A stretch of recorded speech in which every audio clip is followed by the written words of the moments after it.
여러분들은 어린이 하면 어떤 이미지가 떠오르십니까?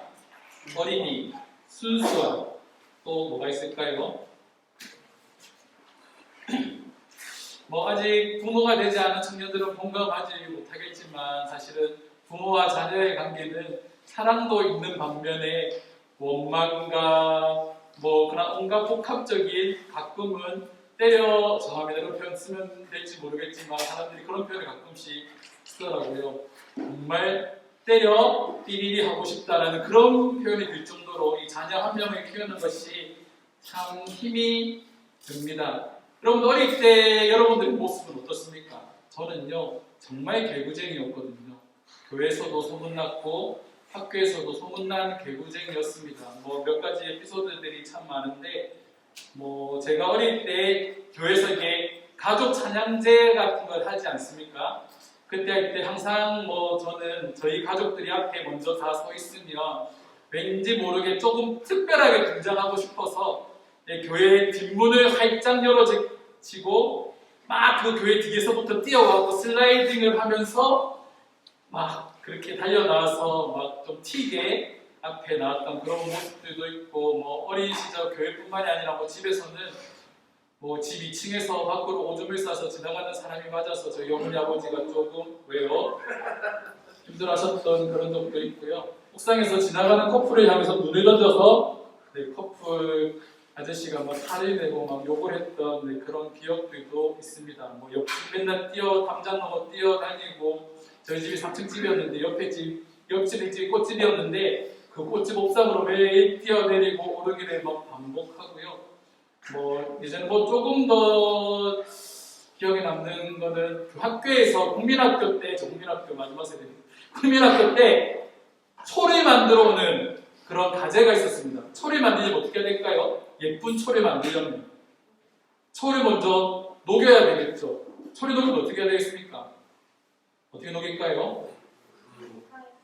네, 그렇죠. 일단 물을 끓이고 그 안에 뭐 깡통이나 뭔가 초를 담을 수 있는 그런 것들을 넣고 물을 이렇게 불을 피워서 이제 끓여야 되는데 제가 그걸 몰라서 냄비에다가 그냥 초를 넣고 끓여버렸습니다. 그래서 저희 집이 주방에 한 3분의 1이 막 불이 붙었거든요. 깜짝 놀래갖고 그 어린 마음에 뭐를 하겠습니까? 막 어떻게 할지 몰라서 안절부절하고 있는데 다행히 저희 막내 삼촌이 와서 그 불을 이렇게 꺼줬고 그날 저희 어머니한테 엄청 많이 혼나면서 어머니가 막 화를 내시면서 막 촌놈이 막 녹여주는 막 그런 적도 있습니다. 그게 제 어린 시절 뭐 기억인데 뭐 에피소드를 말하라면 사실은 끝이 없고 뭐 맨날 오락실에서 짱 박혀 있어서 12시가 돼서 이제 집에 들어오지 않으니까 저희 집이 발칵 뒤집혀져서 사돈부터 팔촌까지 다 저를 찾으러 막 돌아다니던 뭐 그런 적도 참 많이 있습니다.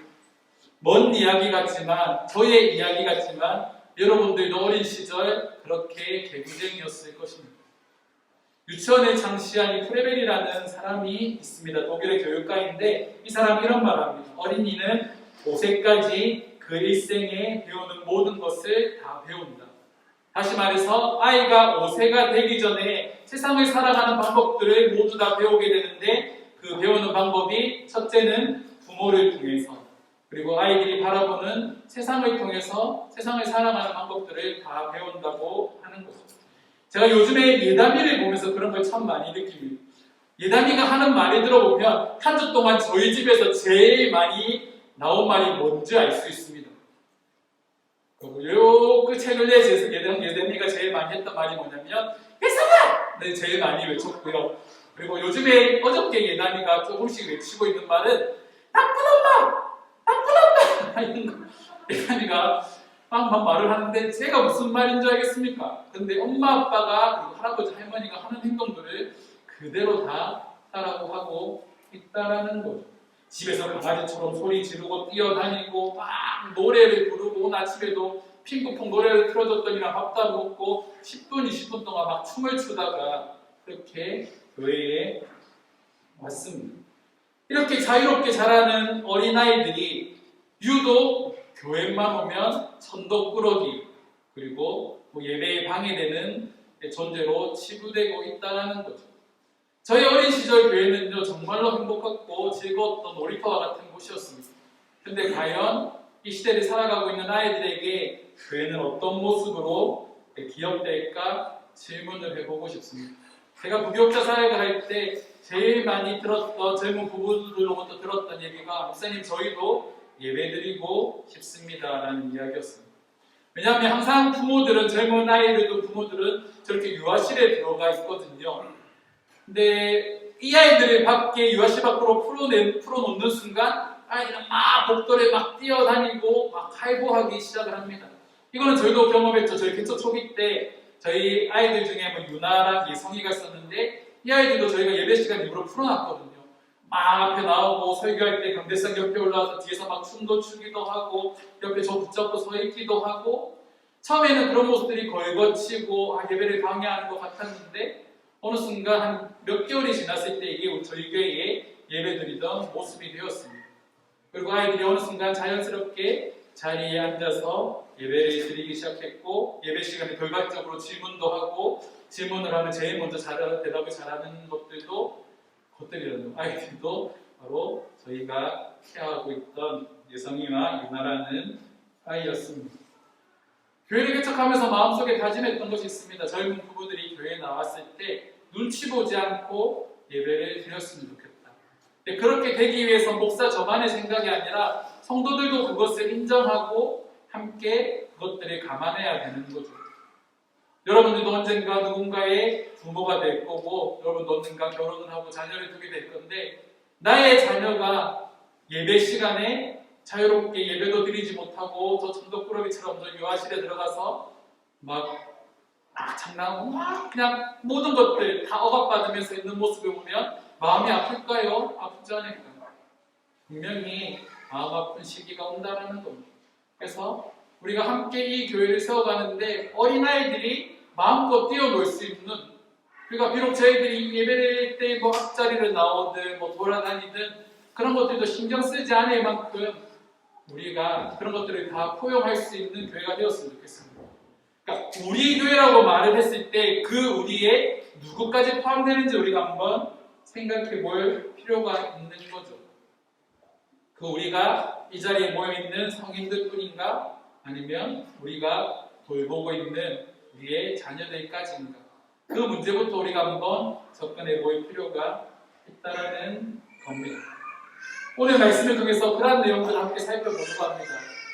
세상 사람들이 말하는 대부분의 교회들이 말했던 어린아이들이 천도꾸러기로 쪼개지고 있는데 그 아이들을 바라보는 예수님의 시선이 어떤가 오늘 말씀을 통해서 살펴보려고 합니다. 15절 말씀입니다. 우리 15절 말씀 함께 읽겠습니다. 시작. 사람들이 예수께서 만져주심을 바라고 자기 어린아기들을 데리고 오매 제자들이 꾸짖거늘. 여기서 어린아기라고 번역된 단어가 히브리어로 파프레테라는 단어인데 이 단어의 뜻이 뭐냐면 갓난애기입니다. 그냥 2살, 3살 되는 그런 어린아이들이 아니라 완전히 갓난애기, 0세부터 5세까지 해당하는 그런 아이들을 말하고 있는 거죠. 그 아이들을 데리고 부모들이 예수님께 나왔습니다. 근데 어떤 일이 일어납니까? 제자들이 그것을 제지하는 거죠.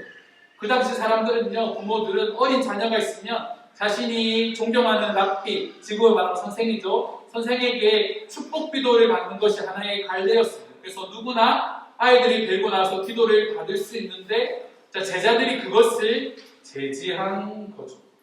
그래서 예수님께서 그 모습을 보시고 뭐라고 말씀하시냐면 오늘 15절 말씀에 보니까 꾸짖었다라고 말을 하고 있습니다. 오늘 본문 말씀의 병행본문인 마가복음 10장 14절 말씀에 보면 제가 읽어드릴게요. 예수께서 보시고 노하시어 이르시되 어린아이들이 내게 오는 것을 용납하고 금하지 말라. 하나님의 나라는 이런 자의 것이니라 라고 말을 하고 있습니다. 예수님께서 노하셨다라고 말을 하고 있습니다. 그냥 말리지 마, 괜찮아, 가만 놔둬라고 말하신 것이 아니라 붕괴하시면서 큰 소리로 놔둬! 라고 이렇게 말씀을 하신 거죠. 제자들 생각에서는 예수님께서 이야기를 하시는데 말씀을 전하시는데 방해가 될 거라고 그 아이들을 제지했는지도 모르겠습니다. 아니면은 이 아이들은 그 당시에 아이들과 여인들은 사람을 괴수할 때 그 숫자도 포함되지 않기 때문에 그 아이들을 선하게 여겨서 예수님께 다가오지 못하도록 막은 것일 수도 있습니다. 하지만 예수님은 그 모습을 보고 화를 내시는 거죠. 부모를 향해 화내는 것이 아니라 그 제자들을 향해서 화를 내신다라는 겁니다. 당시 어린아이들과 그리고 여성들은 숫자에도 포함되지 않는, 개수되지 않는 그런 부류의 사람들입니다. 오병이어 사건 때도 5,000명이 먹었다라고 말을 하고 있지 않습니까? 근데 그 숫자네요. 여자와 어린아이들은 포함되어 있지 않습니다. 그만큼 어린아이에 대한, 여성에 대한 인식이 안 좋았다라는 거죠. 그렇게 예수님께 데리고 나오는 그 아이들에게 한했던, 그 부모에게 한했던 제자들의 모습이 지금의 교회에서의 모습과 별반 다르지 않다라는 겁니다. 많은 교회들이 다음 세대는 중요하다, 우리의 자녀 세대가 중요하다고 말하지만 정작 많은 교회들이 아이들에게, 다음 세대 아이들에게 신경 쓰기보다 여전히 어른 중심으로 이렇게 세워져 가고 있다는 겁니다.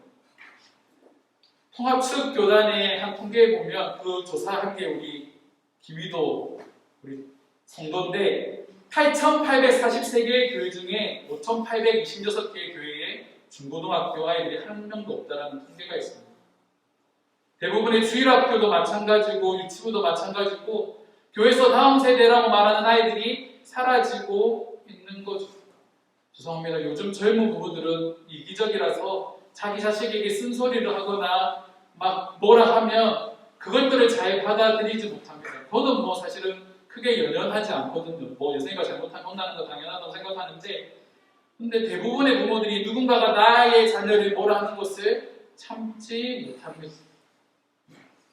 그런데 교회 가면 아이들이 막 자유롭게 뛰어놀고 하면은 교회에서 막 뭐라 하고 막 큰 소리 치고 예배 방해된다라고 치고받는데, 네, 그렇게 사랑스러운 아이가 교회에서 그렇게 천대받고 한다면, 제가 만약에 요즘 부모라고 한다면 저희 자녀를 교회에 보내지 않을 것 같습니다.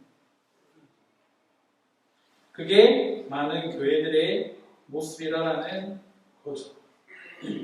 이영교회가 처음 개척을 할 때 제 마음속에 중점적으로 뒀던 세 가지의 것들이 있습니다. 첫 번째가 불신자 전도고, 두 번째가 다음 세대, 세 번째가 선교입니다.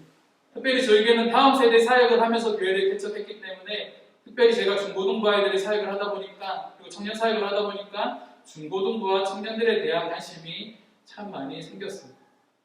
근데 지금은 조금씩 다시 변하고 있죠. 이제 젊은 가정들을 생각하고 또 우리의 자녀들을 어떻게 하면 잘 양육할 수 있을까를 참 많이 고민하고 있습니다. 이영교회가 하나님께서 기뻐하시는 교회로 세대와 세대가 이어질 수 있는 교회로 우리는 지금부터 준비해야 하는 거죠. 언젠가 여러분들도 자녀를 놓게 될 거고, 여러분들의 자녀들이 이 교회 안에서 마음껏 신앙생활하고 뛰어놀 수 있도록 우리가 이미 지금부터 준비를 하고 있어야 한다라는 겁니다. 지금 이 자리에 있는 예성이와 그리고 지우와 건우와 우리 예담이가, 그리고 곧 태어날 우리 누구죠? 이름 정했습니까? 네, 아무튼 곧 태어날 아무개 아기, 포도니 아무개 아기의 미래도 우리가 준비해야 한다라는 겁니다. 톨스토이가 그런 말을 합니다. 어린이에게는 모든 것에 가장 큰 가능성이 있다. 우리가 이 아이들을 어떻게 양육하는가에 따라서 이 아이들의 무한한 가능성들이 펼쳐지게 된다라는 거죠. 이 아이들을 어떻게 우리가 돌보고 교육하는가에 따라서 이 아이들이 완전히 천차만별로 달라질 수 있다는 겁니다. 우리가 이 아이들에게 사랑을 듬뿍 주면 이 아이들은 사랑이 많은 아이들로 자라게 될 것이고, 이 아이들을 천덕꾸러기로 치부하고 아이들을 등한시하게 되면 그 아이들은 세상에서 커서도 그런 아이들로 자랄 수 있다는 거죠. 그래서 우리가 이 아이들이 바라볼 때 조금 더 사랑의 눈빛으로 바라봐 주셨으면 좋겠습니다. 제가 요즘에 아내한테 제일 많이 듣는 말이 그 말이거든요. 아이의 입장에서 좀 생각을 하라고. 아이의 입장에서 아이의 이야기를 들어주라고 이야기를 참 많이 듣습니다. 저도 이게 뭐 청소년 애들이 만나거나 뭐 다른 사람들이 만날 때 이게 잘 올라오지 않거든요. 이게 잘 참아집니다. 그런데 유독 저희 부모들이 되면 그런 거예요. 유독 우리 아이들한테는 이게 잘 안 되거든요. 이게 막 이만큼씩 올라오는데 이거를 표출하면은 말로 표현할 수 없을 만큼의 이 감정이 조절이 잘 되지 않는데 그만큼 자녀 한 명을 키우는 것이 많이 어렵다라는 거예요. 그 자녀들을 키우고 있는 부모가 위로받기 위해서 교회에 나왔는데 그 자녀들로 인해서 주위 사람들의 시선으로 인해서 예배를 잘 드리지 못하고 있다고 한다면 그게 참 마음이 많이 아플 것 같습니다. 그래서 우리 이웃교회는 다음 세대를 더 많이 생각해주는 교회가 되었으면 좋겠습니다. 예수님께서 이 어린아이들을 그토록 극진하게 대하신 이유가 있습니다. 바로 이 어린아이들의 믿음 때문이죠. 아까도 한 청년이 말했듯이 어린아이들이 가지고 있는 이 순수성 때문입니다. 어린아이들은요, 자신이 보고 듣고 경험한 것을 진리로 압니다. 그 또한 진리로 받아들인 것을 실천하기 위해서 아이들은 끊임없이 노력한다는 거죠. 지난주에 그런 얘기를 들었습니다. 지우가 예배 드려야 된다고 토요일에 할머니 집에 안 간다고 했답니다. 놀랍지 않나요? 우리의 삶의 우선순위의 문제에서 우리에게 어떤 일이 생기면요, 우리가 제일 먼저 주일에 이렇게 제외시키는 것이 뭡니까? 예배거든요. 죄송합니다. 이런 부득이하게 라는 표현을 좀 쓸게요. 부득이하게, 정말로 부득이하게 예배를 빠져야 되는 상황이 아니라면 그 부득이한 게 직장 생활이나 내가 반드시 있어야 되는 그 자리에 예배에 빠지는 것의 문제가 아닌 이상에서는 여러분들은 될 수 있으면 이 주일 예배를 빠뜨리지 말아야 하는 겁니다. 십계명에 보면 사계명의 안식일을 거룩하여 지키라는 말씀이 있습니다. 근데 이 말씀을 먼저 살펴보기 전에 이 말씀의 제일 중심이 되는 1계명부터 먼저 살펴볼 필요가 있다는 거예요. 1계명이 뭡니까? 너는 나 외에 다른 신을 섬기지 말라. 우리가 하나님 외에 다른 신을 섬기지 말라라고 1계명에서 말하고 있는데 그것이 잘 지켜지지 않는 형태로 나타나는 것이 바로 2계명입니다. 우상숭배하지 말라. 그리고 이 우상숭배가 또다시 파생되는 게 세 번째 문제인데 하나님의 이름을 망령되이 일컫지 말라. 그리고 네 번째에 안식일을 거룩하게 지키라는 말씀까지 연결된다는 거죠. 우리의 삶에 하나님이 최우선순위가 되면 우리는요, 하나님의 이름을 망령되이 우상숭배하는 것, 안식일을 거룩하게 지키는 것, 이것은 반드시 지켜낼 것입니다. 하지만 우리 삶에 하나님이 우리 삶의 중심이 되지 않는다면 우리는 사소한 문제 앞에서도 이 모든 것들을 어기게 되는 거죠. 대수롭지 않게 우리가 1년에 52번의 예배를 드렸는데 한 번 정도 빠지는 게 어때라고 우리가 그냥 쉽게 생각할 수도 있습니다. 내가 밖에서 사회생활하는데 직장에서 내가 예수 믿지만 이런 것들 타협하는 거 한두 번 타협하는 거 어때? 그런 것들도 여러분들이 한 번, 두 번 넘기는 것들로 통하여서 우리의 믿음이, 우리의 신앙이 흔들릴 수 있는 가능성을 열어줄 수도 있다는 사실을 여러분들 잊지 마시기 바랍니다. 우리는요, 어린아이와 같이 전적으로 순종할 수 있는 믿음이 필요합니다. 어린아이와 같이 전적으로 하나님의 말씀을 받아들일 수 있는 믿음이 우리 가운데 필요합니다. 그래서 예수님께서 뭐라고 말씀하십니까? 17절 말씀에 내가 진실로 너희에게 이르노니 누구든지 하나님의 나라를 어린아이와 같이 받아들이지 않는 자는 결단코 들어가지 못하리라 하시니 어린아이와 같이 받아들이지 않는 자들에게 하나님의 나라가 열리지 않는다라는 거죠. 어른이 된다라는 게 가장 슬픈 게 뭔지 아십니까? 계산적이 된다라는 거죠. 생각을 많이 하게 된다는 거죠. 그래서 중요한 문제에 있어서는 신중하게 생각하고 고민하고 결정할 필요가 있습니다. 하지만 신앙에 있어서는 우리는 신중할 필요가 없는 거죠. 여기서 신중할 필요가 없다는 건 세상적인 관점에서의 신중함을 말하는 겁니다. 우리가 하나님 앞에서의 신중함이라고 한다면 하나님께서 나에게 말씀하시는 것들을 그대로 받아들이는 거겠죠. 그 말씀을 가지고 그대로 순종하는 거겠죠. 하지만 우리가 이 순종함에 있어서 모든 것들의 잣대가 되는 것이 뭡니까? 결정하는 잣대가 되는 것이 바로 세상적인 기준이라는 겁니다. 하나님의 말씀과 세상의 것 두 가지 해놓고 두 가지의 것 선택하는 가운데서 여러분들은 어떤 것을 선택하시겠습니까? 그때부터 머리가 막 보이기 시작하는 거죠. 어떤 게 나에게 더 이익이고 어떤 게 나에게 더 득이 될까? 라는 것들을 계속해서 계산해서 고민을 하겠죠. 하지만 그게 하나님의 말씀과 부딪히기 시작한다면 우리는 당연히 하나님의 말씀을 선택하는 것이 바로 우리 신앙의 모습이어야 한다는 겁니다. 그것이 하나님을 전적으로 바라보는 사람들의 모습이라는 거죠. 그래서 예수님께서는 어린아이와 같은 믿음을 우리에게 요구하십니다. 하나님의 말씀을 있는 그대로 받아들이는 것. 하나님의 말씀이 진리인 줄 알고 그 말씀을 순종하기 위해서 노력하는 것. 하나님은 그것을 우리에게 요구하고 계시다는 거죠. 그것이 바로 어린아이의 믿음입니다. 우리 옆에 계신 분께 그런 고백을 했으면 좋겠습니다. 어린아이와 같은 믿음을 회복합시다. 이런 모습이 우리 가운데 있기를 원합니다. 우리의 몸이 커도 우리의 생각이 자라도 우리의 신앙은 여전히 어린아이와 같은 순수한 신앙으로 자리 잡혀 있게 되기를 주님의 이름으로 축원합니다.